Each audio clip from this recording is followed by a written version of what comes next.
So आज हामी post COVID-19 मा चाहिँ इकोनोमिक कुरामा अलिकति बढी फोकस गर्छौं हैन र यसको डेफिनेटली इकोनोमिक इम्प्याक्टको बारेमा कुरा गर्छौं and we will also discuss about certain measures that Nepali entrepreneurs need to take. हाम्रो पोस्ट कोभिड-19 मा के गर्नुपर्छ भन्ने खालको कुरामा हामी अलिकति बढी फोकस गरेर कुरा गर्छौं हैन हामी नेपालमा 23 डेको लकडाउनमा छौं र डेफिनेटली यो एउटा चाहिँ सहज वातावरण छैन डेफिनेटली हामी सबैजनालाई यसको इम्प्याक्ट परिरहेको छ एउटा चाहिँ हेल्थ केयरको साइडबाट पनि हामीलाई इम्प्याक्ट छ भने अर्को साइड चाहिँ इकोनोमिक कुराहरुमा पनि ठुलो इम्प्याक्ट छ हैन सो यो दुईटै कुरालाई चाहिँ ब्यालेन्स गरेर लिएर जानुपर्ने छ गभर्नमेन्टसँग आफ्नै च्यालेन्जेसहरु छ हामी एन्टरप्रेन्योर्सहरुसँग आफ्नै च्यालेन्जेसहरु छ सबै तर्फको मान्छेहरुले चाहिँ आफ्नो आफ्नो च्यालेन्जेसहरुले हामीलाई अहिले एउटा खालको प्रब्लम जस्तोमा हामी छौं भनौं न तर अब जे सिचुएसन हुँदै रहेछ कतिपय सिचुएसन आफूले कन्ट्रोल गर्न नसकिने रहेछ हैन so they say we have to move on हैन let me run through the presentation हैन सो फर्स्ट स्लाइडबाट हामी जानु पर्दाखेरि यो फेसबुक प्रमोसन गर्दाखेरि पनि यो स्लाइड तपाईले देखिराख्नु भएको थियो so let's start from this so आजको presentation we have divided into two parts Part 1, we are going to talk about economic impact of COVID-19. Right? Not only in context of global scenario, but in every scenario, Part 2 is the role of Nepali entrepreneurs. So Part 1, economic impact of COVID-19 cover. Part 1, sub parts. We will discuss about free fall in global GDP and rise in global unemployment. Right? First point I will discuss. Then we will also discuss global unemployment. Unemployment to hit Nepal severely. I know I am able to देखिरहेको छु मैले केही नम्बर्सहरु extrapolate पनि गरेको छु I am going to share that numbers with you. नेपालमा कतिको चाहिँ यो यसको इम्प्याक्ट हुन्छ भन्ने खालको कुराहरुको अलिकति आंकलन पनि गर्नु जरुरी छ हामीले अहिले नेपाल गभर्नमेन्टको approach in terms of economy म चाहिँ के भन्छु भने डिसमल छ पुगेको छैन पार्टिसिपेटिभ भएन प्राइभेट सेक्टरको कुरा र एन्टरप्रेन्योर्सको कुराहरु चाहिँ government सुने जस्तो लाग्दैन we really want to collaborate we really want to help we really want to work together with the government but त्यो खालको कुराहरु देखिएको छैन unfortunately so we are going to highlight some of that issues later on then अब यो सबै dismal हुँदा हुँदै पनि light at the end of the tunnel भनौं न कुनै केही कुराहरु चाहिँ हाम्रो उज्यालोतिर हामी जानै पर्छ र हामी अहिले केही कुराहरु सिग्निफाई हुन थालेको छ र कसरी हामी अगाडि बढ्छौं भन्ने कुरालाई हामी हाइलाइट गर्छौं so let's go to free fall in global GDP को बारेमा हामी कुरा गरौँ 2.5% को हिट हुनेवाला छ भनेर एन्टिसिपेट विभिन्न इकोनोमिस्टहरुले गरिरहेको छ यो पेन्डेमिकको कारणले गर्दाखेरि चाहिँ 2.4 to 2.5% को ओभरअल ग्लोबल जीडीपी मा इम्प्याक्ट भनेको ह्युज इम्प्याक्ट हो हैन अब 1930 was a long time ago र त्यति 1930 मा पनि 2.5% को यति सर्ट पिरियडमा इम्प्याक्ट ग्लोबल इम्प्याक्ट थिएन भन्छ IMF ले हिजो मात्रै प्रेस रिलिज गरिहाल्यो Asia after 69 years, Asia is expected to have a zero growth. Asia is not going to grow this year. China as a release news China negative growth. Right? After 1992, 1992 recession negative growth the pandemic global stock markets have witnessed dramatic falls. Right? विभिन्न stock मार्केटहरु चाहिँ have bleeded हुन त बेला बेलामा stimulus package लिएर आइसकेपछि अलिकति revive गर्न खोजेको जस्तो लाग्छ तर overall if you look at भनौं न इन चाइनिज केस 3 months को scenario in other case last 2 months 1.5 month को सिनेरियो हेर्नु हो भने चाहिँ ग्लोबल स्टक्सहरु पनि डिप भएको अवस्था छ ओइल प्राइसेस हामीलाई थाहा छँदैछ हैन ओइल प्राइसेस डिक्रिज भएको छ ओइल प्राइसेस जति डिक्रिज भए तापनि कन्जम्पसनै छैन हामीले आफ्नो गाडीहरु चलाउन पाएको छैनौं सो फ्युल प्राइस चाहिँ घट्न सकेको छैन तर अलिकति गभर्नमेन्टको फेरि अलिकति आँसुर्दो कुरा चाहिँ बिकज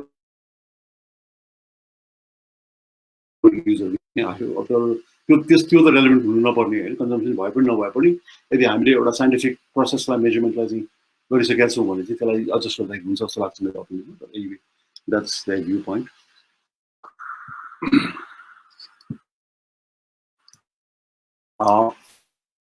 so let's हामीले अझ कन्टिन्यू गरौँ मेनली के हुनेवाला छ भने few sectors like hospitality भयो ट्रान्सपोर्ट भयो फुड आइटम्स भयो, अझ प्रोसेसिङ फुड भनौँ न, र कन्ज्युमेबल्सको कुराहरू भयो, यसमा चाहिँ मेजर हिट हुनेवाला छ।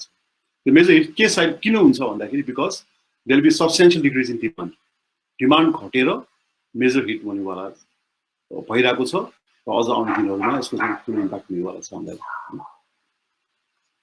अब सबैभन्दा ठुलो डरलाग्दो कुरा भनेको चाहिँ ग्लोबल अनइम्प्लोइमेन्ट नै हो होइन। र फेरि के छ भने world was not doing too well, युएसले चाहिँ राम्रै गरिरहेको थियो यो प्री कोभिड सिनेरियोमा, तर अरू इकोनोमीहरूमा अलिक स्ट्रगल भइरहेको थियो। युरोपमा पनि यो ब्रेक्सिटको कारणले गर्दाखेरि, इन्डियामा पनि विभिन्न भनौँ न यो रिसेसन हुने, यो लास्ट टाइमको यो डिमोनिटाइजेसनदेखि लिएर अहिले पछि आएर पनि अनइम्प्लोइमेन्टको कुराहरू धेरै कुरा बढिरहेको थियो। So even prior to COVID global unemployment चाहिँ 19 करोड जति ग्लोबल अनइम्प्लोइमेन्ट भएको कुराहरू चाहिँ world labour WLO world labour अर्गनाइजेसनले चाहिँ कोट गरेर भनेको छ। अब चाहिँ बिकज अफ पेन्डेमिक के हुनेवाला छ भने यो फुड एन्ड हस्पिटल, अघि मैले भने food and hospitality, retail and wholesale, business services and administration र म्यानुफ्याक्चरिङ, यो सेक्टर्सहरूमा चाहिँ टोटलमा अराउन्ड 1 ट्रिलियन जति मान्छे होइन, सरी 1 बिलियन जति मान्छे, 1.24 बिलियन जति चाहिँ ओभरअल इम्प्लोइड भएको रहेछ। अनि यो चारवटा सेक्टरले चाहिँ जम्मा 37.5% अफ ग्लोबल इम्प्लोइमेन्टलाई ओगट्दो रहेछ। So food and hospitality, retail and wholesale, business and services administration र म्यानुफ्याक्चरिङले गर्दाखेरि चाहिँ टोटल इम्प्लोइमेन्टको 37.5% चाहिँ यिनीहरूको भागमा पर्दो रहेछ होइन। र अहिलेको यो पेन्डेमिकले गर्दाखेरि चाहिँ as a result of COVID-19 anywhere between 500 million to 700 million people are expected to lose jobs होइन। 50 करोडदेखि 70 करोड जति मान्छेले चाहिँ आफ्नो इम्प्लोइमेन्ट गुमाउनेवाला छ, विच इज ह्युज होइन। सो यसको चाहिँ ठुलो इम्प्याक्ट देखिएको छ। अब हामीले 500 टु 700 को बिचको फिगर भनौँ, 600 मिलियन अथवा 60 करोडलाई लिएर हिँड्ने हो भने estimating 600 million people to lose jobs, 48% of the 4 sectors and 18% of the total global workforce are going to lose jobs. अघि भनेको चारवटा सेक्टरको 48% व्यक्तिहरूले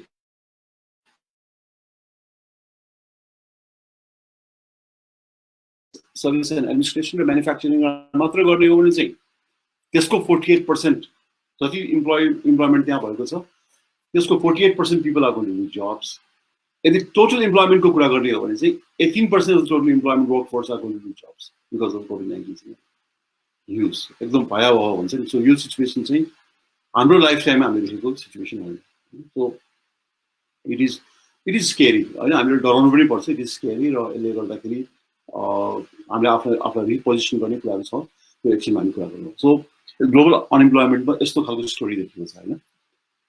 अब नेपालको सिनेरियोमा पनि नेपाललाई सिभियरली हिट हुनेवाला छ, unemployment to be hit severely by यो सिचुएसनले गर्दाखेरि।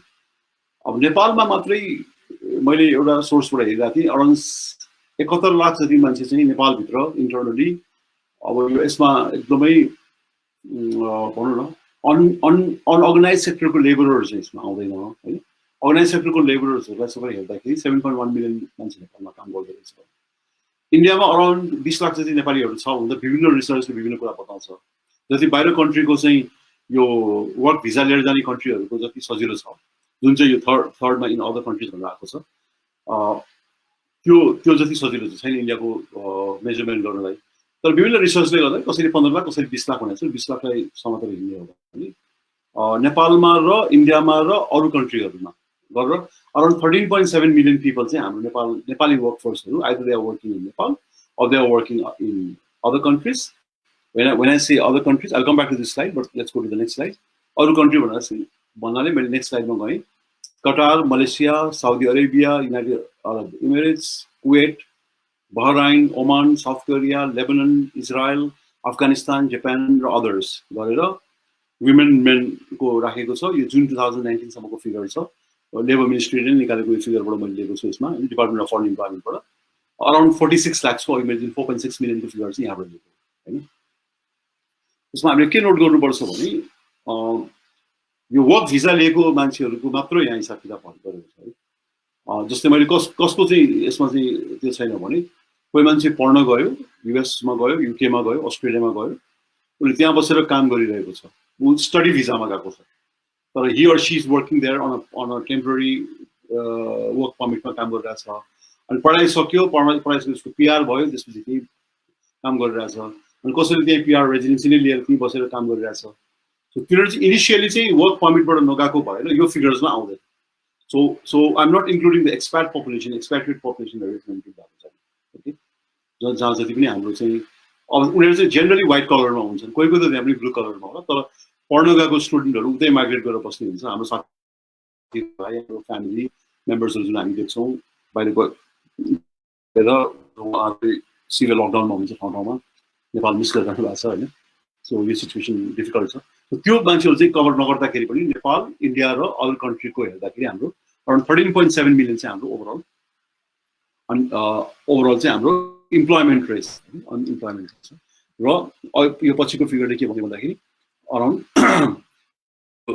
यो कन्ट्रीहरूमा छ भन्ने कुरा देखियो होइन अब त्यसपछि अर्को साइडमा हामी के भन्छौँ भन्दाखेरि कुनै पनि अफिसियल एस्टिमेटहरू अहिले आएको छैन नेपालीहरू चाहिँ कति अनइम्प्लोइड हुन्छ यो पेन्डेमिकले गर्दा कतिजनाले जब लुज गर्छ भन्ने कुरा अफिसियल एस्टिमेट पनि आएको छैन however going global unemployed estimate जुन अघिको एस्टिमेट थियो नि हाम्रो 48% of the 4 sectors and 18% total global अनइम्प्लोइमेन्टको एस्टिमेटबाट जाँदाखेरि र if you take let's say close to 20% of नेपालीले मात्र जब लुज गर्यो नेपालमा र बाहिर गएर 20% मान्छेले मात्र जब लुज गर्यो भने 27,50,000 approximately 27,50,000 or 2.75 million Nepalese will be out of jobs because of this pandemic. I'm taking a pause here because pause लिनुपर्ने कुरा चाहिँ 3 महिना अगाडिसम्म हामीले पेन्डेमिकको बारेमा राम्रोसँग थाहा थिएन चाइनाको वुहानबाट के आयो के हो भन्ने कुरा थियो अहिले आएर हाम्रो नेपाली दाजुभाइ दिदीबहिनीहरू कतिजना चाहिँ फर्किसक्नु भएको छ कतिजना बोर्डरमा अड्केर बसिराख्नु भएको छ कतिजना अनअर्गनाइज सेक्टरको लेबरर्सहरू चाहिँ घर जान सक्नु भएको छैन बस पार्कहरूमा चाहिँ सुतिराख्नु भएको छ झरिराख्नु भएको छ र उहाँहरू सबै गरेर भनौँ क्लोज टु 2.75 मिलियन 27,50,000 मान्छे चाहिँ हाम्रो आउट अफ जब हुनेवाला छ यसै पनि इम्प्लोइमेन्ट रेकर्ड राम्रो नभएको कन्ट्रीमा 2.75 मिलियन पिपलले चाहिँ जब लुज गर्नेवाला सिचुएसन चाहिँ हाम्रो कोभिड-19 ले देखाएको छ Okay, I just want to go to actually Global Chrome and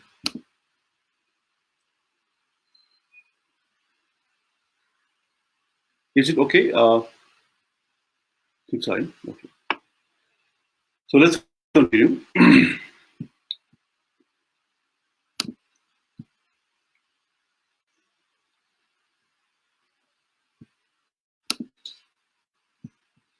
Our Nepal government's approach चाहिँ हाइली स्मल भएको छ र अहिले मात्र होइन कोभिड-19 मा मात्र होइन कि भनौँ न अब यसलाई चाहिँ गभर्नमेन्टले क्रिटिसाइज गर्यो अथवा चाहिँ हाम्रो बारेमा राम्रो कुरा गरेन सोशल मिडियाको थ्रुबाट चाहिँ नराम्रो प्रचार गर्यो भन्ने हिसाबले लिनु भएन हामी भनेको शुभेच्छुक नै हो गभर्नमेन्टलाई जहिले पनि हामी सपोर्ट गर्ने गभर्नमेन्टलाई हेल्प गर्ने यस्तो बेलामा चाहिँ एउटै भएर काम गर्नुपर्ने अवस्थामा गभर्नमेन्टले क्रिटिसाइज गरेर कुनै कुराको फाइदा हामीलाई छैन तर अहिलेसम्म देखिएको कुरा चाहिँ के हो भने गभर्नमेन्टले चाहिँ अन्टरप्रेन्योर्स भनेपछि नेगेटिभ एंगलबाट सबैले म भन्दिनँ हैन there are few ministers there are few secretaries prime minister पनि बेला बेला राम्रै कुरा गरिराख्नु भएको हुन्छ तर जेनरली टेन्डेन्सी चाहिँ के छ भने अन्टरप्रेन्योर्सहरूलाई चाहिँ नेगेटिभ चस्माबाट हेर्ने ओभरअल प्राइभेट सेक्टर प्रतिको त्यो नै प्राइभेट सेक्टर बिजनेस गर्न आउने भनेको उनीहरू चाहिँ पैसा कमाउन आउने हो आफ्नो प्रफिटलाई मात्र सोच्छ भन्ने एंगलबाट उहाँले सोच्नुहुन्छ तर एउटा मेरो क्वेसन के छ भने 2/3 अफ इम्प्लोइमेन्ट चाहे त्यो नेपालमा होस् चाहे एल्सवेयर होस् चाहे इन्डियामा होस् चाहे एल्सवेयर होस् 2/3 67% जति इम्प्लोइमेन्ट त कुनै पनि कन्ट्रीमा प्राइभेट सेक्टरले दिन्छ प्राइभेट सेक्टरले इम्प्लोय गर्ने हो गभर्नमेन्टको काम त इम्प्लोइमेन्ट दिने होइन नि गभर्नमेन्टको काम भनेको त रुल बनाउने हो स्टेटले आफ्नो नियम बनाउने हो एक्ट बनाउने हो त्यो परिधिमा बसेर अन्टरप्रेन्योर्सहरूले काम गर्छ बिजनेस गर्छ र त्यो बिजनेस गरेको आधारमा चाहिँ इम्प्लोइमेन्ट दिने इम्प्लोइमेन्ट क्रिएट गर्ने भनेको प्राइभेट सेक्टर हो सो प्राइभेट सेक्टरलाई नै नेगेटिभली हेरिदियो भने प्राइभेट सेक्टरलाई कसरी रेगुलेट गर्ने कसरी भनौँ यिनीहरूलाई कसरी चाहिँ च्याप्ने कसरी चाहिँ फ्लरिस हुन नदिने र फेसिलिटेसनको त कुरै छोड्ने फेसिलिटेट गर्ने कुराहरू चाहिँ देखिएन अहिलेको 2.5 years हुनु लाग्यो गभर्नमेन्टको देखिएन र नन पार्टिसिपेटिभ भनौँ न एउटा पार्टिसिपेटिङ छैन कि हामीलाई सबै कुरा थाहा छ, we know everything, this is how it should be done. हाम्रो एउटा मोडल छ, यही मोडल नै अनुसारले अगाडि बढ्नुपर्छ। र प्राइभेट सेक्टरमा हामी गभर्मेन्ट हो, गभर्मेन्टले ल्याएको नियमअनुसार प्राइभेट सेक्टर चल्नुपर्छ। यसरी चल्न सक्छ भने चल, होइन भने वी कान्ट डु एनिथिङ। त्यस्तो खालको एटिट्युड देखिएको छ होइन। मैले भन्नु खोजेको कुरा के भने फेसिलिटेसन जबसम्म प्राइभेट सेक्टरलाई हुँदैन, जबसम्म अन्टरप्रेनर्सलाई हुँदैन, तबसम्म इम्प्लोइमेन्ट हुनै सक्दैन। जबसम्म मान्छेहरूले चाहिँ राहतको सास लिन पाउँदैन, हाम्रो लार्ज वर्कफोर्स इम्प्लोइमेन्ट पाउँदैन। अब अहिले नै हेरौँ न, while governments around the world सबैतिर गभर्मेन्टहरूले चाहिँ रिलिफ प्याकेजेसहरू, सेक्टर वाइज रिलिफ प्याकेजेसहरू गरिरहेको छ। मैले एकजना सिनियरसँग कुरा गरिरहेको थिएँ, उहाँ एयरलाइन्समा हुनुहुन्छ, एयरलाइन बिजनेसमा हुनुहुन्छ। अर्को सिनियरसँग कुरा गरिरहेको थिएँ, होटेल बिजनेसमा हुनुहुन्छ। उहाँहरू अहिले 1-1.5 घन्टाको जुम कल, स्काइप कल गर्नुहुन्छ अरे। के को लागि भन्दाखेरि अब डाउन साइज गर्नु पऱ्यो, किनभने रेभेन्यू केही पनि छैन, होटेलमा गेस्ट छैन, एयरलाइन्समा ट्राभलर्स छैन। अब रेभेन्यू नभएपछि के गर्नु पर्यो? डाउन साइज गर्नु पऱ्यो, मान्छेहरूलाई अनपेड लिभमा पठाउनु पऱ्यो, मान्छेहरूलाई चाहिँ भोलि गएर भनौँ न टर्मिनेट गर्नुपर्ने हुनसक्छ, इम्प्लोइमेन्ट टर्मिनेट गर्नुहुन्छ। त्यसले गर्दाखेरि कसलाई फाइदा हुन्छ? त्यो यदि के गरेर airlines, hotel, restaurants, entertainment business, food processing business, retail and wholesale जुन चाहिँ ट्रेडिङ बिजनेस र अरू पनि तबकाको उनीहरूलाई जबसम्म हामीले रिलिफ, स्ट्रक्चर रिलिफ प्याकेज गभर्मेन्टले यतिखेर नल्याए कहिले लिएर आउने हो? This is the time when entrepreneurs need support. अरू बेलामा त आफ्नै इकोसिस्टम हुन्छ, आफ्नै डिमान्ड क्रिएट भएको हुन्छ, जसले राम्रो गर्छ त्यो उसलाई गरिरहेको हुन्छ, जसले सिकेर कामहरू गरिरहेको हुन्छ। यो बेलामा यत्रो सपोर्ट छैन बेलामा चाहिँ गभर्मेन्टबाट त्यो सपोर्ट देखिएको छैन। कतिपय कन्ट्रीहरूको इक्जाम्पल लिनु पर्दाखेरि के भनेको छ भने तिमी तिम्रो स्टाफहरूलाई नहटाऊ, तिमीहरूले यदि 10 करोड रुपियाँको तिम्रो टोटल स्यालेरी पे आउट गर्छौ भने, महिनाको 10 करोड रुपियाँको तिम्रो स्यालेरी पे आउट छ भने 8 करोड रुपियाँ तिम्रो खातामा हामी हाल्छौँ। Government is telling this to the private sector or companies. कम्पनीजको काम गर्न सजिलो सधैँ छ। सबै सोसल सिक्युरिटी फन्ड भनौँ अथवा चाहिँ इम्प्लोइ प्रोभिडेन्ट फन्ड भनौँ अथवा नागरिक लगानी कोष भनौँ, जहाँ पनि हाम्रो चाहिँ स्टाफहरू त रेजिस्टर्ड छँदैछ, कति स्यालेरी उनीहरूको सबैको इन्डिभिजुअल प्यान नम्बर लिएको छँदैछ। त्यो स्टाफको डिटेल हेरेर गभर्मेन्टले पेरोल सब्सिडी दिनु पर्यो, होइन भने airlines, hotels, restaurants, entertainments, all these companies पछि गएर त्यसको इम्प्याक्टले अरू पनि आउँछ होइन। अरू जस्तै हामी एडुकेसन इन्स्टिट्युट भनौँ, केएफए जस्तो, हाम्रो पेरेन्ट्स चाहिँ सपोज होटेलमा काम गर्नुहुन्छ अथवा एयरलाइन्समा काम गर्नुहुन्छ, उहाँको जब गइसकेपछि उहाँले कसरी फी पे गर्न सक्नुहुन्छ? उहाँको जब गइसकेपछि आइटी पनि कसरी खरिद गर्न सक्नुहुन्छ? इभन बेसिक फुड मेटेरियल्स पनि कसरी गर्न सक्नुहुन्छ? यो बेलामा हामीले एउटा स्ट्रक्चरल रिलिफ स्ट्रक्चरल प्याकेज ल्याउनै पर्यो। एउटा पेरोल सब्सिडीको रूपमा डेफिनेटली सपोर्ट अहिलेको लागि चाहिएको छ। त्यो पेरोल सब्सिडी आएन भने चाहिँ हामीलाई लिट हुन सक्छ। डेबिट सिस्टमको लागि या सो तर त्यो कुराहरू चाहिँ देखेको छैन। खोइ अब कार्यविधि बनिरहेको छ अरे, अब के हो होइन। अब यो प्रायोरिटी बेसिसमा काम गर्नुपर्ने केसमा होइन, फाइनेन्स मिनिस्टर अहिले एकदम फुल टाइम फुल फ्लेजेड यसमा काम गर्नुपर्ने थियो। मैले आर्टिकलमा पनि मेन्सन गरेको छु होइन। उहाँलाई अर्को मन्त्रालयको भार अहिले किन दिने? ठिक छ, कुनै बेलामा एकजना मिनिस्टरले चाहिँ रिजाइन गर्नुपर्ने अवस्था आयो, त्यो बेलामा उहाँलाई हामीले दियौँ। तर अहिले त अब पेन्डेमिक भएपछि इकोनोमिक यत्रो उहाँलाई चाहिँ प्रेसर भएको 24/7 उहाँको कलिग्सहरू सबै एडभाइजर्स, इकोनोमिक एडभाइजर्स सबै बसेर इकोनोमिक कुरामा गर्नुपर्ने केसमा इन्फर्मेसन अथवा सूचना तथा प्रविधि मन्त्रालय पनि उहाँको हातमा छ, सरकारको प्रवक्ता पनि उहाँ हुनुहुन्छ होइन। लगभग कतिवटा हाम्रो एकदमै सिनियर मोस्ट एजुकेटेड होइन, प्लानिङ कमिसन, नेपाल राष्ट्र ब्याङ्क, आइएमएफमा हायर पोजिसनमा काम गरेर आउनुभएको वेल एजुकेटेड पर्सन हुनुहुन्छ। पर्सनली हामी पनि भनौँ, हामी आफै पनि चिन्छौँ, किनभने केएफएमा पनि आएर उहाँले विभिन्न सेसन्सहरू कन्डक्ट गर्नुभएको छ। तर यो बेलामा अहिले उहाँलाई सरकारको प्रवक्ता बनाउने होइन नि त, किनभने उहाँलाई एडिसनल काम अर्को कामहरू दिने अरे कि। उहाँलाई त प्योरली फाइनेन्स एरियामा काम गर्नको लागि टास्क फोर्स बनाएर दिनरात काम गरेर कसरी इकोनोमिक सेक्टर, इकोनोमिक प्याकेज ल्याउनु भनेर सोच्नुपर्ने बेला हो। मेरो विचारमा त it's a basic common sense. मैले मेरो आर्टिकलको सिधै प्राइम मिनिस्टरलाई रिक्वेस्ट गरेको छु, sir please think about it. उहाँको जब रिअलाइनमेन्ट गर्ने हो भने कि यो बेलामा चाहिँ मोर फोकस चाहिँ उहाँलाई फाइनेन्स मिनिस्ट्रीमा गराइदिनु पर्यो भनेको छु। तर एज एन अन्टरप्रेन्योर म चाहिँ त्यति एक्सपेक्ट चाहिँ गर्दिनँ। यत्रो कुरा हुँदै पनि अहिलेसम्मको कुरा हेर्दाखेरि चाहिँ अन्टरप्रेन्योर्सहरूलाई चाहिँ के कुरा भइहाल्छ कि भन्ने खालको कुरा देखिँदैन। अन्त आज एउटा सिल्भर लाइनिङको रूपमा चाहिँ जो सोसल सेक्युरिटी फन्डमा चाहिँ कति सम 16-17 करोड रुपिस चाहिँ कन्ट्रिब्युसन चाहिँ गभर्मेन्ट आफैले हालिदिने भयो भन्ने खालको कुरा पढ्न पाउँदा राम्रो भयो। त्यो राम्रो पनि पक्ष छ। डेफिनेटली केही कामहरू उहाँले गरिराख्नु भएको छ होला। हामी जसलाई पनि इन्डियालाई हेरेर अनि इन्डियाको हिसाबले गर्दाखेरि इन्डियाले पनि अब आज त्यो विकमा केही कुरा गर्दा जस्तो छ, त्यसलाई पनि हामीले पर्खिराख्न सक्छौँ। तर दिस इज द टाइम, अहिले हामी धेरै नपर्खौँ। यो बेलामा अलिकति केही भइहाल्यो, अलिकति बढी गयो भने पनि प्रब्लम भएन। यो बेलामा भनेको उदारता देखाउने बेला अहिले नै हो होइन। सो लेट्स मुभ फरवर्ड भन्ने कुरा गर्छु। तर अहिलेसम्मको पर्फर्मेन्स चाहिँ मलाई डिसमलै लाग्छ। अब हामी के एक्सपेक्ट गर्छौँ त नेपाल गभर्मेन्टसँग होइन? एटलिस्ट सबै प्राइभेट सेक्टर फर्म्सहरूले लोन लिएको छ। त्यो लोनमा एटलिस्ट अहिले मैले 14% पे गरिरहेको छु भने 7% मात्र पे गर्ने बनाइदियो। 50% एटलिस्ट सब्सिडी, इन्ट्रेस्ट सब्सिडी दिनु पर्यो।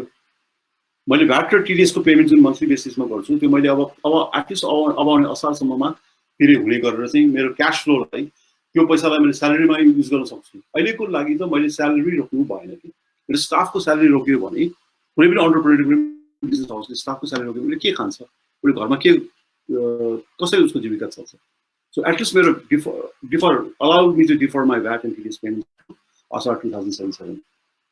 इन्ट्रेस्ट फ्री लोन्सहरू दिन सकिन्छ कि, ग्रान्ट्सहरू दिन सकिन्छ। Targeted sectors such as hotels, restaurants, travel agencies, airlines, transport, entertainment business, यत्रो लगानी गर्नुभएको छ, यत्रो इम्प्लोइमेन्ट क्रिएट गर्नुभएको छ, त्यसलाई चाहिँ आफ्नै एउटा स्टेक होल्डरको रूपमा गभर्मेन्टले लिएर यस्तो बेलामा चाहिँ इन्ट्रेस्ट फ्री लोन्स अथवा सब्सिडाइज लोन्सहरू हामी दिएर अगाडि बढ्नुपर्ने अवस्था छ। र अघि मैले भनिहालेँ होइन, पेरोल सब्सिडी हामीलाई चाहियो। स्यालेरीलाई राखिराख्नको लागि पेरोल सब्सिडी चाहियो। जो रेजिस्टर्ड स्टाफहरू हुन्छ, जो ट्रान्सपेरेन्टली काम गरेको छ, उहाँहरूलाई चाहिँ अहिले हामीले किनभने अझ अन्टरप्रेन्योर्स भन्दा अलिक स्मल एन्ड मिडियम अन्टरप्रेन्योर्सको कुरा गर्दाखेरि त स्मल एन्ड मिडियम एन्टरप्राइजेससँग त के हुन्छ, सबै लगानी गरेको हुन्छ, इन्भेस्ट गरेको हुन्छ, उसँग ब्याङ्क ब्यालेन्स चाहिँ कति हुन्छ, कसैसँग 30 लाख होला, कसैसँग 50 लाख होला, कसैसँग 1 करोड होला, कसैसँग माइनसमा पनि बसेर ओडी अकाउन्ट चलाएर काम गरिरहेको हुनसक्छ। We will not have money to pay salary नै पे गर्न सक्ने पैसा आन्छ हुँदैन। सो यो बेलामा गभर्मेन्टले हामीलाई सपोर्ट गर्यो भने न हामी त्यो गर्छौँ। ठिक छ, घरबेटीलाई चाहिँ अथवा ल्यान्डलर्डलाई चाहिँ 1 महिनाको के अरे रेन्ट नलिउ भन्न सक्छ। तर ल्यान्डलर्डले पनि त उसको खाने बाटो नै रेन्ट हुनसक्छ होइन। उसलाई पछाडिबाट सब्सिडी दिनु पऱ्यो नि त। प्राइभेट स्कुल्सहरूलाई चाहिँ 1 महिनाको फी नलिउ भनेर भनेको छ। ठिक छ, त्यो पनि राम्रो कुरा हो। 1 महिना किन 2 महिना 3 महिना गरौँ। तर त्यो 3 महिनाको पछाडिबाट स्कुलको फिजको सब्सिडी गभर्मेन्टले पछाडिबाट रिलिफ प्याकेजमा एजुकेसन प्याकेजहरू दिनु पऱ्यो नि त। This is the time to support जस्तो लाग्छ। मैले अलिकति रिइन्फोर्स गरेको कारण चाहिँ के छ भने कुनै माध्यमबाट गभर्मेन्टको कोही निकायले यसलाई सुनिराख्नु भएको छ, अझ तपाईँहरूको कसै पहुँच छ, प्लिज सेयर, यो साइटमै सेयर गरिदिनु सक्नुहुन्छ अथवा यो भिडियो नै सेयर गरिदिनु सक्नुभयो भने पनि हामी कोलाबोरेट गर्न तयार छौँ, हामी डिस्कस गर्न तयार छौँ। We are ready to help. Because यसै पनि लकडाउनमा छौँ, केही काम छैन भनौँ न, हामी अहिले यसलाई गभर्मेन्टको इनिसिएटिभमा सपोर्ट गर्नलाई त we are always there to support. अब यस्तो बेलामा हो कर्पोरेट ट्याक्स वेभ गरिदिने होइन, रिड्युस गर्ने हो कि वेभ गर्ने हो कि होइन, कसरी हुन्छ इन्करेज गरिदिनु पऱ्यो। पर्सनल इन्कम ट्याक्सहरू पनि जुन हामीले पे गरिरहेछौँ त्यसमा चाहिँ अलिकति पर्सनल इन्कम ट्याक्स राहत भयो भने चाहिँ मान्छेहरूसँग केही पैसा हुनसक्छ, उसले कम्युनिटीलाई केही सपोर्ट गर्न सक्छ। सो गभर्मेन्टसँग चाहिँ एउटा अन्टरप्रेन्योर्सले एक्सपेक्ट गर्ने कुराहरू चाहिँ यिनीहरू जस्तो लाग्छ मलाई। अघि जुन मैले भनिरहेको थिएँ, अहिले हुँदै पनि there is a light at the end of the tunnel भन्ने जुन कुरा गरेको छु। पुरानो क्राइसिसहरू पनि संसारभरिको गभर्मेन्टले के सिक्यो भने गभर्मेन्ट स्पेन्डिङ, यो बेलामा गभर्मेन्ट स्पेन्डिङ हेभिली गर्नु पर्दो रहेछ है। Government must spend a lot of money to revive the economy, to stimulate the economy. इकोनोमीलाई बचाइराख्नुको लागि चाहिँ गभर्मेन्टले स्पेन्डिङ नगर्ने त्यो चाहिँ एउटा कुनै अप्सन नै होइन। गभर्मेन्ट हेज टु स्पेन्ड भन्ने कुरा चाहिँ पुरानो एक्सपिरियन्सले पनि देखाएको छ। Consequently, many governments are increasing their provision of monetary welfare to citizens and ensure businesses have access to the funds needed to keep their staff employed throughout the pandemic. जसरी हुन्छ अघि मैले भनेको चाहिँ स्टिमुलस प्याकेजहरू दिएर, डाइरेक्टली पेरोल सब्सिडी दिएर, tax रिलिफहरू दिएर, डिफर गराएर त्यो चिज गरेर पनि हामीलाई सपोर्ट गर्नुपर्ने खालको कुराहरू देखिन्छ। ब्लेसिङ इन डिसगाइजको रूपमा अहिले इ कमर्स भनौँ अथवा रिटेल फुड भनौँ, अनलाइन फुडहरू भनौँ अथवा हेल्थ केयर भनौँ, उनीहरूलाई चाहिँ अलिकति पेन्डेमिकले गर्दा उनीहरूको बिजनेस अलिकति राम्रो भएको छ। ब्लेसिङ इन डिसगाइज भन्छ, कुनै उहाँले पनि चाहेर होइन कि सिचुएसन यस्तो भयो जसले गर्दाखेरि उहाँको प्रडक्टलाई रिमोटली गर्दा डिमान्ड हाई भएको छ। अहिले गर्दाखेरि अब सम इकोनोमिक रिलिफ हुन्छ किनभने उनीहरूले जिडिपीमा अलिकति कन्ट्रिब्युट गर्छ, त्यसले ओभरअल ड्यामेजलाई रिड्युस चाहिँ गर्छ, तर त्यतिले पुग्दैन, तर केही कुराले यसले पनि कन्ट्रिब्युट गर्छ भन्ने खालको।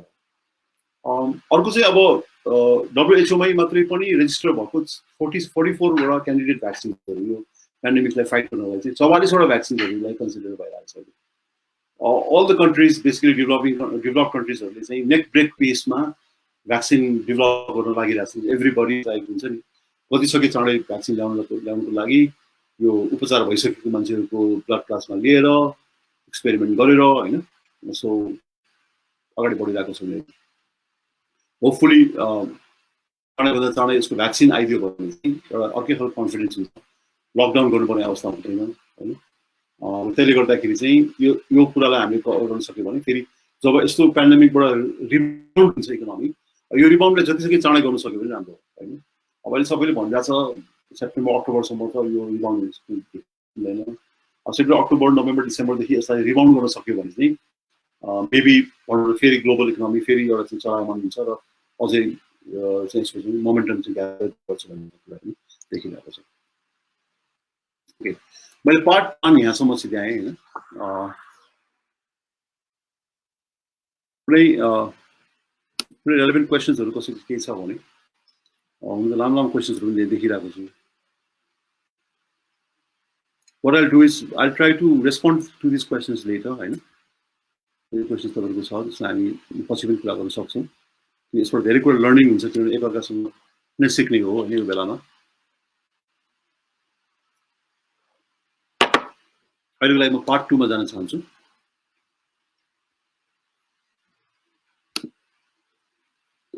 सो पार्ट 2 मा चाहिँ अब यो सिचुएसनमा नेपाली अन्टरप्रेन्योर्सले कसरी अगाडि बढ्नु पर्यो त। So what would be our role Nepali entrepreneurs चाहिँ के हुनु पर्यो त पोस्ट कोभिड-19 पिरियडमा भन्ने कुरा छ। अब यो सेगमेन्टलाई 3टा बेसिकली सब सेगमेन्ट्समा डिभाइड गरेको छु मैले। हामी नेपाली अन्टरप्रेन्योर्सले पनि आफ्नो प्रायोरिटिजलाई राइट सेट गर्नु पर्यो। हाम्रो प्रायोरिटी के भन्ने कुरा चाहिँ कम्प्लिटली हाम्रो थाहा हुनु पर्यो। अगेन मैले भनिहालेँ गभर्मेन्टले खासै देखेको छैन, गभर्मेन्टबाट एक्सपेक्ट पनि नगरौँ। गभर्मेन्टले कुनै कुरा गराउँछ भने will be pleasantly surprise, will very happy. 2.5 years पछिको फेरि इलेक्सनमा फेरि उहाँलाई नै भोट दिउँला, अरूलाई पनि भोट दिनुपर्छ गभर्मेन्टले राम्रो गर्यो भने भन्नुला। तर अहिलेसम्मको हिसाबले चाहिँ we can't expect anything from them. Let's hope some common sense prevails. पर्खिनु भएन। अनि जो फाइनेन्स मिनिस्टर हुन्छ उहाँलाई चाहिँ अरू कामबाट बोझ दिने कि प्योरली फाइनेन्स म्याटरमा मात्र फोकस गराएर रिलिफ प्याकेजेसहरू सेक्टरल रिलिफ प्याकेज ल्याउनु पर्यो। सुनसान अहिले म कहिले कहिले हस्पिटल जान्छु, हस्पिटलको पास भेटेर जान्छु, I drive along the city होइन, एब्सोल्युटली सुनसान छ, केही कुरा चलेको छैन, everything is paralyse. Global pandemic होइन त ग्लोबल प्यारालाइसिस भन्छ नि, प्यारालाइज भएको छ। Everybody suffering, everybody is bleeding, कसैको केही क्यास फ्लो छैन। जसो मान्छे चाहिँ घरमा बसेर आफूलाई चाहिँ जीवन भनौँ दिन गनेर मान्छेहरू बसिरहेको अवस्था छ। यो बेलामा गभर्मेन्टले केलाई पर्खिने, एकैचोटि ठुलो बम्पर त्यो पनि चाहिएको छैन, फेज वाइज गरौँ न।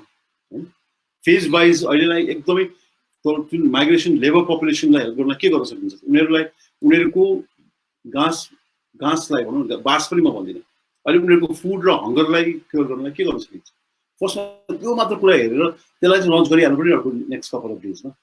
त्यसपछि अर्को हप्ता के अर्को रिलिफ ल्याउनु पऱ्यो, त्यसपछि के अर्को रिलिफ ल्याउनु पऱ्यो है। सो त्यो चिजमा हामी काम गर्न सक्नु पऱ्यो। र यसपछि अब चाहिँ हामीले के कुरा गऱ्यौँ भने ग्लोबल इकोनोमिकको अहिलेको इम्प्याक्ट के हो भनेर कुरा हामीले गऱ्यौँ होइन। अहिलेसम्मको इकोनोमिक इम्प्याक्ट के हो भनेर कुरा गऱ्यौँ। अब हाम्रो सेक्टर्सहरू फोकस केमा गर्ने त, नेक्स्ट कुन चाहिँ सेक्टरमा फोकस गर्ने, अन्टरप्रेन्योर्सले कुन सेक्टरलाई फोकस गर्नुपर्छ भन्ने कुरा पनि हामी डेफिनेटली एन्सर गर्छौँ। मैले अघि भने जस्तै अब large labour force both internal and forcefully reverse migrated भनौँ न, इन्डियाबाट फर्किनु भएको छ लाखौँ हाम्रो चाहिँ working population Middle East, Malaysia, Korea जस्तो ठाउँमा हुनुहुन्छ होइन। कोरिया त अझ राम्रो स्टोरी भनौँ, उहाँले धेरै राम्रोसँग म्यानेज गर्नुभयो। कतिपय मिडल इस्टमा मलेसियामा फर्किन चाहनु भएको छ, अनपेड लिभमा पठाइसक्यो, क्याम्पमा बसिराख्नु भएको छ, फर्किनु पनि सक्नु भएको छैन बिकज अफ ट्राभल रेस्ट्रिक्सन्सहरू छ होइन। सो यसले गर्दाखेरि अघि हामी भनौँ 2.75 मिलियन 27 लाख 27.5 लाख मान्छे हाम्रो चाहिँ अनइम्प्लोइड हुँदैछन्। यसै पनि अनइम्प्लोइमेन्ट भएर यहाँ जब नपाएर हामी नेपालीहरू अन्यत्र हतारिनु पर्ने अवस्था थियो। अब अझै त्यो माथिमा पनि 27 साढे 27 लाख मान्छे चाहिँ अनइम्प्लोइड हुँदैछ भने त हामीले यो कुराहरूलाई एकदम विचार गर्नु पर्यो। So basic requirements, more particularly food to be prioritize होइन, त्यो बेसिक रिक्वायरमेन्टमै फोकस गर्नु पर्यो। यो माइग्रेटेड पपुलेसनको चाहिँ टोटल वर्कफोर्समा अराउन्ड 35% जतिको चाहिँ सेयर हुँदो रहेछ। टोटल पपुलेसनको 35% चाहिँ माइग्रेटेड पपुलेसन हुँदो रहेछ। Let's give everything to retail. मैले के भनेको छु भने 4 महिनाको लागि अहिले हामी वैशाखमा छौँ, वैशाख जेठ असार श्रावण 4 महिना चाहिँ सकभर हाम्रो जबलाई जसरी मान्छेहरूलाई ले अफ नगरौँ, मान्छेहरूलाई रिटेन गरौँ होइन। हाम्रो ब्यालेन्स सिट, हाम्रो क्यास फ्लोज, हाम्रो रिसिभेबल्स, हाम्रो पेएबल्स, हाम्रो प्रफिट हामी अहिले नहेरौँ। अन्टरप्रेन्योर्सहरूले अलिकति ह्युम्यानिटेरियन साइडबाट सोचौँ। अहिले चाहिँ at least for 4 months let's retain their jobs. किनभने अहिले जब लुज हुन थाल्यो भने यसै त महामारीको डर छ, यसै त कहीँ इन्फेक्टेड भयो, सनराइज अपार्टमेन्टमा 2 जना भयो भने सब कान्तिपुरले फ्रन्ट पेजमा हालिदिन्छ। जताततै छ भनौँ, एकदम त्यो फेयर त चाँडै बिग्छ नि त। एकदमै फेयरफुल भएर डराइरहेर बसिरहेको मान्छेहरूलाई अहिले जब लुज गर्नु थाल्यो भने त्यसको चाहिँ डबल भ्याल्यु इफेक्ट पर्छ। सो एटलिस्ट 4 months चाहिँ हामीलाई गाह्रो छ, थाहा छ, गभर्मेन्टबाट के आइरहेको छैन त्यो पनि थाहा छ। तर पनि के गर्न सक्छौँ हामी होइन, एडिसनल लोन लिन सक्छौँ, डाइरेक्टर्सहरूबाट सर्ट टर्म लोन लिन सक्छौँ, बढी स्यालेरी हुने जस्तै एक्जिक्युटिभ चेयरमेन्स, म्यानेजिङ डाइरेक्टर्स, सिइओज, उनीहरूले चाहिँ 50% अथवा 25% मात्र स्यालेरी लिएर त्यसको पोर्सन चाहिँ आफ्नो पेरोल स्टाफलाई दिने हो कि होइन, के गर्न सक्छौँ। एटलिस्ट 4 महिनाभन्दा बढी त हामी थिच्न सक्दैनौँ। आइम सेइङ 4 months, कसैले 3 महिना भन्दा, कसैले 5 महिना भन्दा, तर सालाखाला 4 months चाहिँ हामीले एकदम थेक्न सक्यौँ भने त्यस्तो बिस्तारो पेन्डेमिकले पनि रिभर्स कर्भ लिन थाल्छ र हामी त्यसलाई रिभाइभ गर्न सक्छौँ कि जस्तो लाग्छ। So let's think about that. Expected from government, अघि मैले भनिहालेँ। सरी मैले फेरि गभर्मेन्टलाई त्यो एकदम त्यो हुनु त फेरि एज एन अन्टरप्रेन्योर हाम्रो पनि आफ्नो लिमिटेसन छ, कति बोल्नु हुने कति बोल्नु नहुने। तर यसलाई चाहिँ गभर्मेन्टले प्लिज पोजिटिभली लिदिनुहोस् होइन। We want to collaborate, we want to support होइन। Looking at the current response and lack of participation expect गर्न सक्दैन हामी। गभर्मेन्ट्स एटिच्युड has been we know everything and no one knows everything होइन। American प्रेसिडेन्टले पनि त्यसै भन्नुभयो। अहिलेसम्म पनि डब्लुएचओलाई दिने चाहिँ ग्रान्टलाई क्यान्सल, यस्तो पेन्डेमिकको बेलामा वर्ल्ड हेल्थ अर्गनाइजेसनलाई दिने ग्रान्ट उहाँले क्यान्सल गरेर बस्नु भएको छ। इलेक्सन त मान्छेहरू जित्दो रहेछ नि त, राइट मान्छेहरू ठाउँ ठाउँमा पुगेको छ। युरोपियन कन्ट्रिजले के भयो, ल्याकलस्टर गर्यो। Italy and Spain live example, UK यो सोसियल डिस्टेन्सिङ मेन्टेनै गर्नु भएन। सो गभर्मेन्टले जे कुरा गर्छ आफूलाई मात्र सबै कुरा थाहा हुँदैन। You need to listen to people. Health care एक्सपर्टहरूसँग तपाईँले कुरा गरिराख्नु भएको छ। प्राइभेट सेक्टरसँग पनि कुरा गर्नु। प्राइभेट सेक्टर भनेको त्यो खालि एफएनसिसिआई र सिएनआईको एकदम हाई प्रोफाइल मान्छे मात्र होइन कि स्मल एन्ड मिडियम इन्टरप्राइज जसले 40 जना 50 जना 60 जना 100 जना 40 जना 50 जना 60 जना 100 जनासँग चाहिँ काम गर्छ, जसलाई इम्प्लोय गरेको हुन्छ, उनीहरूको कुरा पनि सुनिदिनु पर्यो। Because they are the ones who are इकोनोमीलाई हानेर उहाँले बस्नु भएको छ। एउटा मोबाइल रिपेयर सेन्टरले 2 जना मान्छेलाई इम्प्लोय गर्नुहुन्छ भने ऊ पनि त्यति इम्पोर्टेन्ट हो होइन। अहिले हेर्नुहोस् त, कुनै पनि सेक्टर हेर्नुहोस्, हर्टिकल्चरदेखि लिएर एग्रिकल्चरदेखि लिएर ट्रान्सपोर्टदेखि लिएर बेसिक इसेन्सियलको सर्टन कुराहरू चल्नु भएको, अरू सबै ठप्प छ। यो बेलामा चाहिँ हामीलाई नै सबै कुरा थाहा छ, हामीले केही पनि कुरा सुन्नु हुँदैन भन्ने खालको कुरा इम्पोर्टेन्ट होइन। नलेज छ भन्दैमा एकदम मैले पिएचडी गरेको छु, मेरो नलेज छ, मलाई एकदम म वेल ट्राभल्ड छु, मलाई सबै कुरा थाहा छ भनेर गरिसकेपछि लर्निङ त्यही नै बन्द भइहाल्यो नि। त्यो एटिच्युड चाहिँ गभर्मेन्टले लिनु जस्तो मलाई लाग्दैन। मैले अघि भने role of finance minister highly critical होइन। Are the set priorities and work division right होइन, त्यो अघि मैले कुरा गरिसकेको छु। अहिले चाहिँ फुल्ली फोकस गरेर उहाँले अगाडि बढ्नु पऱ्यो। इन कन्ट्रिज लाइक आवर्स अब यस्तो बेलामा चाहिँ हाम्रो इकोसिस्टम भनौँ, अन्टरप्रेन्योर इकोसिस्टमले चाहिँ काम गर्नु पऱ्यो। हामी आफैले सर्टन कुराहरू अब पोस्ट कोभिड-19 मा भनौँ, मैले पोस्ट कोभिड-19 भनेको हामी एक्सपेक्टिङ अक्टोबर पछाडि दसैँ तिहार भनौँ, हाम्रो आउने दसैँ तिहार पछाडि चाहिँ हाम्रो यो जुन अनइम्प्लोइड भएको छ, एक त अनइम्प्लोइड भएको छ, अर्को चाहिँ के थियो भने गाउँ गाउँमा कस्तो थियो भने जसरी हाम्रो स्कुलको आइडेन्टिटी कार्ड बन्थ्यो, अहिले पासपोर्ट बन्छ नि। सो अब मेरो दाईको फुपूको छोरा, उसको दाईहरू सबै बाहिर गएको छ, म पनि बाहिर जान्छु भनेर बसेको हाम्रो जुन वर्कफोर्स उनीहरू बाहिर जानु पाउनेवाला छैन कि अब they have no choice for to stay back in the country अब यहाँ बस्ने अनि यहाँ बसेर केही पनि पाएन भने त केही पनि उनीहरूले इम्प्लोइमेन्ट पाएन रोजगारी पाएन भने के हुन्छ होइन त्यसले त ठुलो एउटा हामीलाई चाहिँ समस्या लिएर आउँछ सो त्यो कारणले गर्दाखेरि जहाँबाट जसले जे सक्छ त्यो खालको अन्टरप्रेन्योर सिस्टम्सहरू हामीले चाहिँ इकोसिस्टम गर्दै हामीले सानो सानो भेन्चरबाट सुरु गर्ने हो कि मिडियम साइजबाट सुरु गर्ने हो कि आफ्नो गच्छले भ्याएसम्म कोलाबोरेसन गरेर होइन सपोर्ट सेक्टर्सहरू आइटी भयो कम्युनिकेसन भयो उनीहरूले पनि सपोर्ट गरेर र मेजर कोर सेक्टरहरूलाई चाहिँ हामी रिभाइभ नगरिकन सुक्ने छैन सो हामीले फोकस गर्नुपर्ने सेक्टर भनेको चाहिँ इन द सर्ट टर्म र इभन गोइङ फरवर्ड एग्रिकल्चर भनेको छु किनभने हामीले खाना बेसिक कुराहरू पनि सबै कुरा इभन चामल दाल पनि अब हामी इम्पोर्ट गरेर ल्याएर छौँ एउटा इक्जाम्पल भनौँ न चना हाम्रोमा आफू खेती गर्छौँ त्यो चना हामीले यहाँ बेसिक प्रोसेसिङ गरेर चनाको दाल बनाउन सक्दैनौँ we send that to India त्यहाँबाट प्रोसेसिङ गरेर आउँछ फेरि त्यो इम्पोर्ट गरेर हामी ब्यालेन्स ट्रेडमा त्यसको नेगेटिभ इम्प्याक्ट हुन्छ so let's wake up from this reality होइन सो फार्मिङमा बेसिक फुडहरूको फार्मिङको पनि कुरा सोच्छौँ र त्यसको चाहिँ बेसिक प्रोसेसिङ प्लान्स र इन्डस्ट्रीहरूको बारेमा पनि सोच्छौँ कसैले 25 लाखको प्लान्ट लगाउँछ कसैले 25 करोडको प्लान्ट लगाउँछ तर we need a small plants, we need medium-sized plants, we need larger plants. अब हामीलाई यसमा राम्रो चाहिँ के छ भने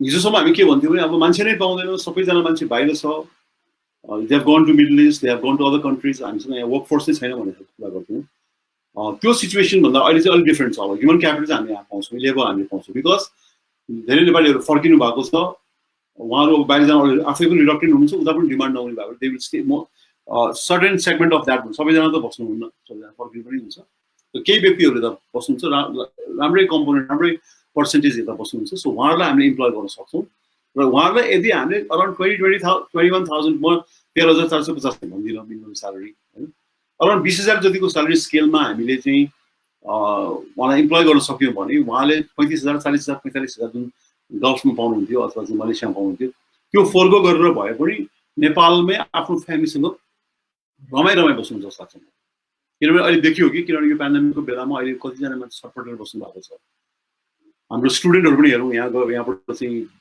पेरेन्ट्सहरूले के होला भने बाहिर पठाएको छौँ हामीले एउटा कोठामा अपार्टमेन्टमा चाहिँ थन्केर बस्नु परेको छ उनीहरू एभ्री डे 2000 मान्छे मरिरहेछ त्यो ठाउँमा फ्यामिलीको इम्पोर्टेन्स के रहेछ होइन गाह्रो साह्रो पर्दा फ्यामिलीमा बस्नुपर्ने कुरा कस्तो सोशल एस्पेक्टले पनि धेरै कुराहरू हाम्रो लेबर फोर्सलाई सिकाएको छ so even if we can employ them by paying 20,000 rupees per month they will forgo that 35,000 40,000 को salary and then stay back and will contribute in the small and medium enterprises that we are contributing. Let's understand this.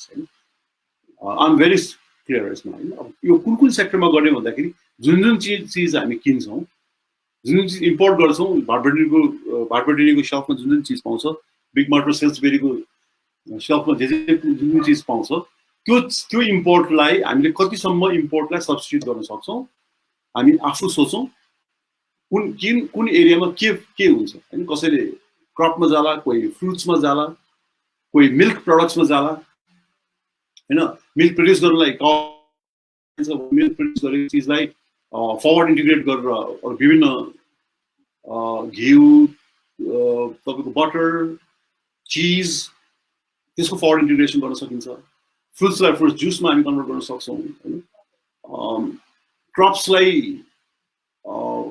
हाम्रो दयरको mister Birendra Bahadur बस्नेतले जुन राम्रो model सुनसरीमा गरेर देखाउनु भएको छ commercialisation गर्नुभएको छ त्यहाँबाट के सिकौँ होइन उहाँसँग रिक्वेस्ट गरौँ त्यो ठाउँमा गएर सिकौँ र हामीले एग्रिकल्चरलाई फोकस गरेर एग्रिकल्चरलाई फार्म लेभलमा अथवा प्रोसेसिङ युनिटको लेभलमा चाहिँ हामीले डेफिनेटली कन्ट्रिब्युट गरेर चाहिँ अगाडि बढ्न सक्छ लाग्छ मलाई so agriculture has to be the priority similarly other sectors like health अब हेल्थ केयरको पनि भनौँ न गगन थापाजीको सुनिरहेको थिएँ मैले अस्ति review AP1 he was mentioning that त्यतिखेर गरेको इनिसिएटिभ्सहरू मात्र टाइममा गरिदिएको भए अहिले हाम्रो कतिवटा हस्पिटल्सहरू कतिवटा मेडिकल कलेजेसहरू जसलाई चाहिँ अहिले COVID-19लाई फाइट गर्ने चाहिँ क्वारेन्टाइन बेड्सहरू भएको डेडिकेटेड हस्पिटलमा गर्न सकिने कुराहरू हामी अगाडि बढ्दैनौँ कि कुनै पनि कुरा इन्टरप्राइज हिसाबले हामी अगाडि बढ्दैनौँ खालि चाहिँ नेगेटिभिटी मात्रै हाम्रोमा बढी हुने भएको भएर पनि entrepreneurial चिजहरू अगाडि बढ्न सकेका छन् other sectors like health education services tourism energy होइन एनर्जीमा त राम्रै गरिरहेको छौँ हामीले होइन कुलमान घिसिङ इज आवर हिरो उहाँलाई सपोर्ट हुने खालको उहाँले भन्नुभएको त्यो प्रड्युस गर्नुभएको एनर्जीलाई हामीले कन्ज्युम गरिदिनु पऱ्यो नि त हामी अहिले पनि ग्यास नै गर्छौँ अनि मेरो घरमा चाहिँ 2टा इन्डक्सन कुकरको लागि चाहिँ इलेक्ट्रिसिटीको लाइटले थाम्दैन त्यही भएर मलाई 2टा सिलिन्डर ग्यास नै चाहिन्छ कि त्यो इलेक्ट्रिसिटी धान्नको लागि त्यो सर्किट बनाउनलाई त इलेक्ट्रिसिटीलाई बोलाइदियो भने उसले एक घन्टामा गरिदिइहाल्छ त्यो काम लेट्स नट अब इलेक्ट्रिसिटीलाई कन्ज्युम गरौँ त्यसले गर्दाखेरि इम्पोर्टलाई पनि हामीले घटाउन सक्छौँ र we can definitely be self reliant because energy त बढिरहेछ अपर तामा कोसी लगायतको अरू पनि प्रोजेक्टहरू अब ग्रिडमा मिसिँदैछ सो त्यो एनर्जीलाई युज गरेर हामीले के अन्टरप्रेन्योर कुराहरू गर्न सक्छौँ similarly ancillary sectors like communication IT and HR must play their efficient roles र सपोर्ट रोलको रूपमा चाहिँ यो सेक्टर्सहरूले पनि हेल्प गर्नुहुन्छ भने गर्नुपर्छ र यसलाई हामीले फोकस गरेर अगाडि बढ्नै पर्छ र अर्को चाहिँ फाइनेन्सियल सिस्टम यो फाइनेन्सियल सिस्टममा यो कमर्सियल ब्याङ्क्सहरू पहिला जथाभावी हाम्रो खुल्यौँ होइन अनि त्यसपछि अब फेरि पहिला लाइसेन्स हामी एउटै अन्टरप्रेन्योरलाई 4वटा ब्याङ्कको लाइसेन्स पनि दियौँ त्यसपछि अब कन्सल्टेसन गर्नुपर्छ भने चाहिँ आइएमएफ वर्ल्ड ब्याङ्कले गरेपछि कन्सल्टेसनमा लाग्यो त्यसपछि त्यो नेसेसिटी बेस्ड कन्सल्टेसन भनौँ न 8 अर्ब रुपियाँको पेड अफ क्यापिटल पुऱ्याउनु पर्छ त्यही भएर फाइनेन्सियल इन्स्टिट्युसनलाई मर्ज गरौँ अपर्च्युनिटी बेस्ड फाइनेन्सियल सिस्टम छैन त्यही भएर माइक्रो फाइनेन्समा कतिपय कुरा कोअपरेटिभ्स र माइक्रो फाइनेन्सले राम्रो पनि गरिरहेको छ है एउटा कम्युनिटी लेभलमा बसेर काम गरिरहेको छ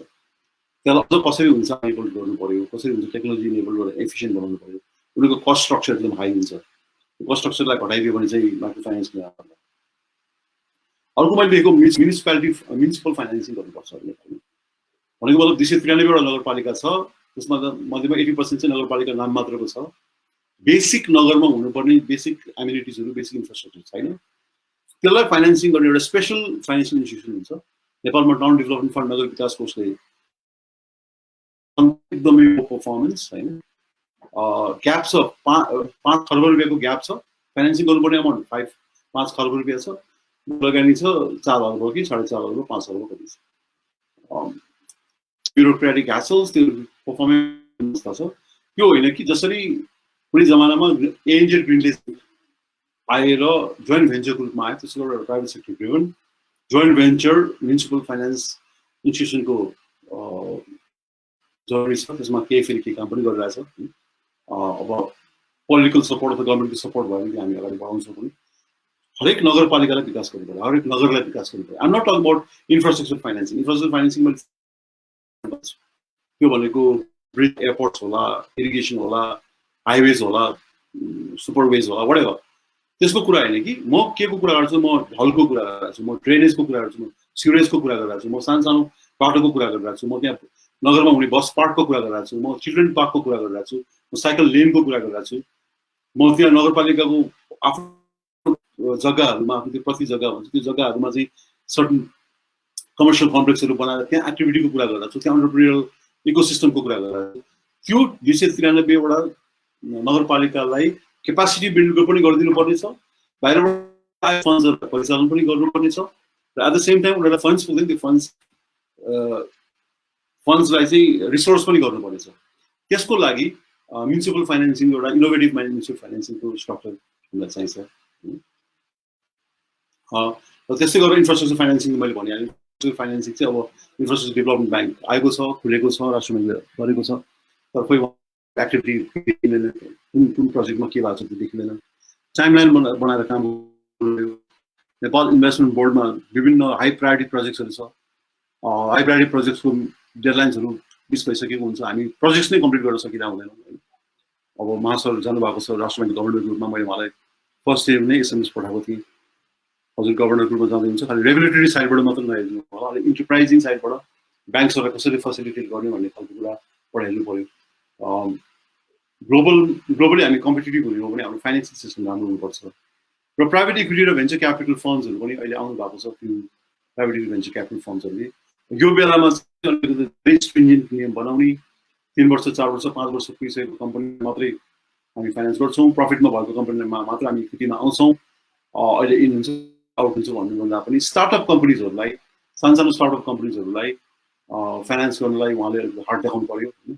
so everybody needs to come forward र ओभरअल अन्टरप्रेन्योरसिप र उद्यमशीलतालाई बढावा गर्नु पर्यो कि we need to promote entrepreneurship in this country so that त्यो उनीहरूले चाहिँ नेपालीहरूलाई नेपालमै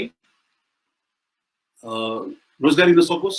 त्यो रोजगारीबाट त्यो भेन्चर्सहरूबाट नेपालमा चाहिने प्रडक्ट्स पनि आओस्. हाम्रो एक बराबर 13.5 गुणाको भनौँ न हाम्रो $1 को एक्सपोर्ट छ भने 13.5 टाइम्सको हामी इम्पोर्ट गरिरहेछौँ. त्यो ट्रेड डेफिसिटलाई ह्युजली घटाउन सकोस्. हामीले पनि केही चिजहरू प्रड्युस गरेर हाम्रो नेसनल कम्पिटिटिभनेस भएको प्रडक्टहरूमा चिजहरू प्रड्युस गरेर हामी त्यसलाई एक्सपोर्ट गर्न सकौँ. हाम्रो त्यसले गर्दाखेरि ब्यालेन्स अफ ट्रेडमा पनि फाइदा होस्. ब्यालेन्स अफ पेमेन्टमा पोजिटिभ इम्प्याक्ट आउनुको लागि खालि रेमिटेन्सलाई मात्र पर्खिनु नपरोस् होइन. जिडिपीबाट प्रोडक्सन हामी किन गर्न नसक्यौँ? प्रोडक्सन गर्न सक्छौँ नि हामी. मेक इन नेपालको कन्सेप्टहरू लिएर आउँ होइन. युपीमा मात्रै 22-23 अर्ब मान्छे बस्नुहुन्छ. हामी एनर्जीमा सेल्फ एफिसियन्ट छौँ. हामी त सरप्लस हुनेवाला छ. चाइनाले जताततैबाट चाहिँ हाम्रो बोर्डर्सहरू खोलिरहेको छ. टेक्नोलोजीमा सपोर्ट गर्छु भनिरहेछ, इन्भेस्ट गर्छु भनिरहेछ. सो एफडिआई लिएर आउँ. यहाँ हामीले इलेक्ट्रिक भेहिकल्सहरू प्रड्युस गरौँ. इलेक्ट्रिक भेहिकल्सलाई हामी विभिन्न चार्जिङ स्टेसन्सको रूपमा यहाँबाट चार्जिङ स्टेसन्सहरू राखौँ. इन्डियालाई पनि त्यो कुरामा इन्करेज गरौँ. And then why can't we be a hub to produce beautiful electric vehicles, which is required? जसले pollution पनि हुँदैन. क्लाइमेटमा अहिले देखिएको जुन ठहराव छ अथवा चाहिँ जुन चाहिँ यस्तो रमाइलो अहिले भनौँ एउटा हिसाबले नेचरको हिसाबले त भनौँ कति पोल्युसन हुन्थ्यो, त्यो पोल्युसन त घटेको छ. त्यो चिजलाई एटलिस्ट हामी फेरि सुरु गर्नु थालेपछि कसरी त्यो एमिसन घटाउने, कसरी चाहिँ हामी चाहिँ क्लिन इन्भाइरोमेन्टमा काम गर्ने भन्ने खालको कुराहरू पनि हामी सोच्नु पर्यो. त्यही भएर क्लाइमेट सस्टेनेबल प्रोजेक्ट्सहरूमा हामी जानु पर्यो, इनोभेटिभ हुनु पर्यो. हामी भनौँ न जुन मिड एज साइजको अन्टरप्रेन्योर्स भयो, हामीलाई तल जुनियर्सहरूले धेरै राम्रो गर्नुभएको छ होइन. सो उहाँहरूलाई पनि इन्करेज गर्नु पर्यो. हाम्रो एजुकेसन इन्स्टिट्युटहरूले पनि त्यही सोच्नु पर्यो है. हामीले खालि टाई लगाएर ब्याङ्क र इन्सुरेन्स कम्पनीमा एउटा त्यही एलसी, त्यही ट्रेड फाइनेन्स, त्यही ट्रेजरी, त्यही लोन, त्यही कस्टमर सर्भिस, त्यही अपरेसन्समा काम गर्ने मिटु टाइपको जनताहरू अथवा चाहिँ ग्रेजुएट्सहरू प्रड्युस गरेर भयो कि. अब जसले ह्यान्ड्स डर्टी गर्न सक्छ नि, जसले चाहिँ साँच्चीकै गएर त्यो एग्रिकल्चर फिल्डमा गएर केही कुरा गर्न सक्छ, सलिड वेस्ट म्यानेजमेन्टको केही भेन्चर गर्न सक्छ, अथवा अहिले हाइब्रिड एग्रिकल्चरको कुनै कुराहरू गर्न सक्ला. अहिले यो पानीबाट मात्रै सोइललेस जुन एग्रिकल्चरको प्रविधि छ त्यो कुराहरू इजरायलबाट सिकेर हुन्छ कि कहाँबाट सिकेर हुन्छ त्यसलाई ल्याएर इम्प्लिमेन्ट गर्न सक्छ. त्यसले गर्दाखेरि हाम्रो नेपालीहरूलाई इम्प्लोय पनि गर्न सक्छ. त्यो चिजहरूमा more practical, more relevant, more सान्दर्भिक एजुकेसन दिन सक्नु पऱ्यो हामी. जिपिए जति लिएर आए पनि यदि हामीले प्र्याक्टिकल रेलेभेन्ट एजुकेसन पढाउन सकेनौँ भने चाहिँ we would not have done our job properly. र हामीभन्दा पछिको पिँढीलाई चाहिँ हामी अन्याय गरेको ठहर्ने जस्तो लाग्छ. सो केएफएले चाहिँ डेफिनेटली हामी त्यो कुरामा अलिकति बढी सफल पनि छौँ. त्यो हिसाबले हामीले प्रमोट गरिरहेको हुन्छौँ. हाम्रोमा पनि धेरै कमी कमजोरी होला. We want to learn, we want to collaborate. हामी हाम्रो स्टुडेन्ट्सहरूसँग, हाम्रो पार्टिसिपेन्ट्सहरूसँग पनि हामी हाम्रो एलुमिनाइसँग पनि धेरै सिक्न चाहन्छौँ. We want to hear how can we collaborate. र तर अबको दिनहरूमा चाहिँ हाम्रो जिम्मेवारी अझ बढेको जस्तो लाग्छ मलाई. किनभने अन्टरप्रेन्योर्सहरूले नै यो कन्ट्रीलाई बनाउने हो. किनभने we are the ones who will create that employment.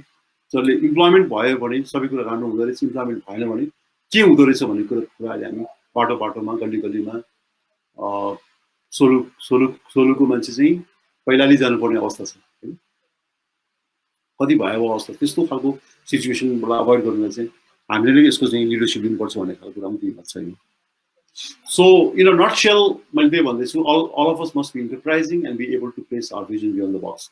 हामीले जे कुरा गरिरहेको छौँ त्यही कुरा मात्र हेर्ने, त्यही कुरा मात्र गर्ने भन्दा पनि अब हामीले एउटा लाइफ छ हाम्रो, यो लाइफमा चाहिँ हाम्रो आफ्नो कम्फर्ट जोन नहेरिकन हामीले आफ्नो एडिसनल के काम गर्न सक्छौँ, कसरी कन्ट्रिब्युट गर्न सक्छौँ, कसरी इम्प्लोइमेन्ट गर्न सक्छौँ भन्ने खालको कुरालाई हेरेर हामी अगाडि बढ्नुपर्छ. We need to create that impact र त्यो भ्यालु क्रिएसन गरेर हामी अगाडि हुन्छ. र आजको यो प्रेजेन्टेसन अलिकति जेनेरिक खालको प्रेजेन्टेसन छ. यसमा धेरै स्पेसिफिक कुराहरू छैन.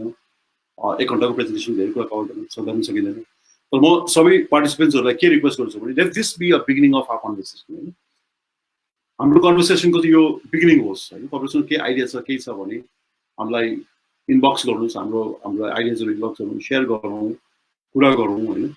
किनभने एक्लै एक्लै मात्रै गर्न खोज्दाखेरि धेरै कुरामा हामी अपुरो हुन सक्छौँ but if you can collaborate हामी साँच्चीकै त्यो कोलाबोरेसनको चाहिँ फाइदा लिन सक्छौँ त्यसबाट सिनर्जी ड्राइभ गर्न सक्छौँ अल्टिमेटली हामी नेपाली दाजुभाइ दिदीबहिनीहरूलाई हामीले इम्प्लोइमेन्ट क्रिएट गरेर यो कन्ट्रीलाई ब्युटिफुल गर्न सक्छौँ एउटा यसको यो पेन्डेमिकको एउटा राम्रो पछि चाहिँ के छ भने अन्तिममा म के भन्छु भने अहिले सबैजना खस्छन् अब तल होइन this going to be a big fall र तल आइसकेपछि अब सबैजना माथि जानुपर्छ हामी यसै पनि माथि थिएनौँ कि हामी तल नै थियौँ होइन सो हाम्रो फल अलिक त्यति डिप भएको छैन हामी पनि झर्छौँ तर हाम्रोमा 27 लाख मान्छेले मात्र जब लुज गर्छ भने कुनै कुनै ठाउँमा इभन 2 करोड 3 करोड 5 करोड 10 करोड मान्छेले पनि जब लुज गर्ने कन्ट्री हुन्छ उनीहरूभन्दा लेस इम्प्याक्ट हामीलाई छ तर हामी तल आइसकेपछि माथि जाने बेलामा यदि हाम्रो मोडलिङ हाम्रो स्ट्रक्चरिङ हामीले गर्ने अप्रोचहरू मिल्यो भने चाहिँ we can make it happen and Nepal can make it happen होइन so we are very hopeful we sincerely request government to come forward र हामीलाई एउटा व्यापारी हो यसले प्रफिट गर्न आयो भने सोच्नु भएन we are entrepreneurs we are here to create value and give employment to our country त्यो भन्ने प्राइभेट सेक्टरले सँगलाई मिलेर जानुपर्छ भन्ने attitude राख्दिनुहोस् we will really shine in future यति भन्दै म आजको सेसनलाई यही टुङ्गाउन चाहन्छु होपफुली केही खालको एउटा चाहिँ आफ्नो भ्यू दिन सकेँ होला होइन यहाँहरूको मैले कमेन्ट्सहरू थुप्रै आएको छ त्यो कमेन्ट्सहरूलाई चाहिँ म पछि रेस्पोन्ड गर्ने प्रयास गर्छु अहिले चाहिँ यति भन्दै थ्याङ्क यू भन्न चाहन्छु थ्याङ्क यू भेरी मच